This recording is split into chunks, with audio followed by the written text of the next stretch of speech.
जब जब देश का नौजवान अपने हक और अपने अधिकारों के लिए आवाज उठाएगा, तब तब उसके सामने ज्ञानवापी और संबल जैसा मुद्दा शाही अंदाज में पेश कर दिया जाएगा। जब जब देश के हालात नॉर्मल होने लगते हैं, तब तब कुछ ना कुछ ऐसा जरूर हो जाता है कि देश एक बार फिर से इस तरह की आग में जलने पर मजबूर हो जाता है। हिंदू, मुस्लिम, सिख, ईसाई, ये चारों हैं भाई भाई। दोस्तों, ये कहावत हम बचपन से सुनते आ रहे हैं, लेकिन आज के समय में ये कहावत अपनी पहचान पूरी तरह से खो चुकी है, क्योंकि आज देश के नौजवान लोग हिंसा की आग में इस तरह झुलसते जा रहे हैं कि उन्हें कोई फर्क नहीं पड़ रहा कि देश में बेरोजगारी दर 5.6% पर आ चुकी है। उन्हें कोई फर्क नहीं पड़ रहा कि देश की हालत बद से ज्यादा बदतर होती जा रही है और पेट्रोल डीजल के दाम आसमान छू रहे हैं। उन्हें कोई फर्क नहीं पड़ रहा कि रुपया दिन ब दिन कमजोर होता जा रहा है, बल्कि उन्हें फर्क पड़ता है तो सिर्फ इस बात से कि आज से 500 साल पहले बनी गई जामा मस्जिद जिस जगह पर बनाई गई है, वहां पहले कभी मंदिर हुआ करता था।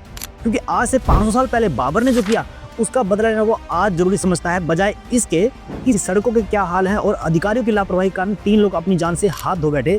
क्योंकि जब तक देश में इस तरह के मुद्दे उठते रहेंगे, तब तक सरकार अपनी नाकामियों को छुपाने में कामयाब रहेगी। जब जब देश के हालात नॉर्मल होने लगते हैं, तब तब कुछ ना कुछ ऐसा जरूर हो जाता है कि देश एक बार फिर से इस तरह की आग में जलने पर मजबूर हो जाता है। फिर चाहे वो ज्ञानवापी मस्जिद का मामला हो या फिर संभल की शाही जामा मस्जिद का। संभल में जिस तरह से हिंसा देखने को मिली, कहा जा रहा है कि एक सोची समझी साजिश के तहत हुआ, लेकिन ये सारा मामला है क्या?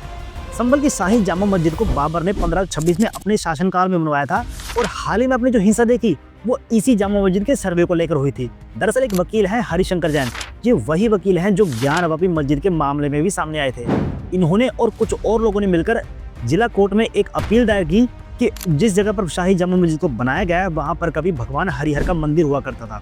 अब मजे की बात तो दोस्तों यहाँ पर यह है कि जितनी स्पीड से कोर्ट इस अपील को एक्सेप्ट करती है, अगर उतनी ही स्पीड से देश के बाकी केस सोल्व होने लगे तो देश नंबर 1 की रैंक पर पहुंच जाएगा। खैर, ये बात तो रही अपील की। 19 नवंबर को ही अपील एक्सेप्ट कर ली जाती है और 19 नवंबर को ही जाँच के आदेश दे दिए जाते हैं। पहले सर्वे में ज़्यादा कुछ पता नहीं लगता, इसलिए 29 नवंबर तक कोर्ट ये आदेश देती है कि जांच को पूरा करके रिपोर्ट को उसके सामने पेश किया जाए। 24 नवंबर को जैसे ही सर्वे टीम वहां पर पहुंची तो 250 से ज़्यादा पत्थरबाजों ने उन पर हमला कर दिया और गोलियां भी चलाई। इस हमले में 4 लोगों की मौत हुई और 20 से ज़्यादा लोग घायल हुए हैं। अब इन सब में किसका फायदा हुआ? क्या आम जनता का फायदा हुआ, सरकार का फायदा हुआ या फिर धर्मगुरुओं का फायदा हुआ? अगर मैं सीधे तौर पर बात करूँ तो इसमें सबसे ज़्यादा फायदा नेताओं का हुआ है, क्योंकि जब तक देश में इस तरह के मुद्दे सुलझते रहेंगे, तब तक देश का नौजवान अपने ना तो हक के लिए आवाज़ उठाएगा, ना ही अपने रोजगार के लिए, क्योंकि बेरोजगारी तो इस देश से बिल्कुल खत्म जो हो गई है। जब जब देश का नौजवान अपने हक और अपने अधिकारों के लिए आवाज़ उठाएगा, तब तब उसके सामने ज्ञानवापी और संबल जैसा मुद्दा शाही अंदाज में पेश कर दिया जाएगा, ताकि वो अपने उस रोजगार को भूलकर जिसकी उसे सबसे ज़्यादा ज़रूरत है, अपना ध्यान वहां से हटाकर इन मुद्दों पर अपना ध्यान लगा सके। मैं आप सबसे पूछना चाहता हूं, क्या उन जख्मों को खुरदना आज के समय में इतना ज़्यादा ज़रूरी हो गया है जो कब के भर चुके हैं? जब हम 200 साल पहले अंग्रेजों के राज को भी भुला सकते हैं, तो हम इन जख्मों को क्यों नहीं भुला सकते? बाकी संबल मुद्दे पर आपकी क्या राय है, मुझे कमेंट करके जरूर बताना और चैनल पर पहली बार आया तो उसे सब्सक्राइब जरूर कर लेना।